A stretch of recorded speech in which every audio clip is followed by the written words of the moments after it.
Io non credo a quel che sento, educazione di intrattenimento.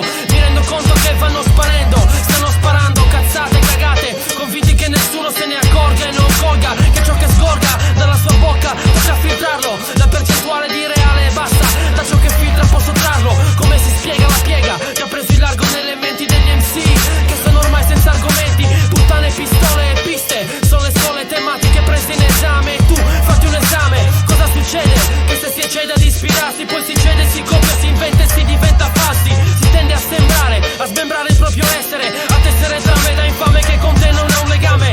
Quello che scrivi non lo vivi, è più opinabile. Tu ti credi abile ma per me non sei credibile. Era chi narra che in Italia abbiamo i ghetti. Rifletti o metti la realtà, è meglio che smetti. Il rap è una passione che richiede dedizione. Io li dedico ogni mia azione, non c'è finzione. Non farlo per denaro, ma farlo che sia vero e sincero, bianco e nero. I veri fanno il vero, fallo nudo e crudo, basta che sia puro e sincero, bianco e nero. I veri fanno il vero, non farlo per denaro, ma farlo che sia vero e sincero, bianco e nero. I veri fanno il vero, fallo nudo e crudo, basta che sia puro e sincero, bianco e nero. I veri fanno il vero. Ci sono sedicenti malviventi, la gente corre i denti da pompante a un infante. Parla di qualcosa che non gli compete, perché ripete ciò che sente d'altra gente, è evidente. Questa è la conseguenza, c'è chi parla di violenza, associa il rap a delinquenza, ma non c'è una connivenza. Io resto deluso, questo play va in uso e diffuso. Buona parte parla di una guerra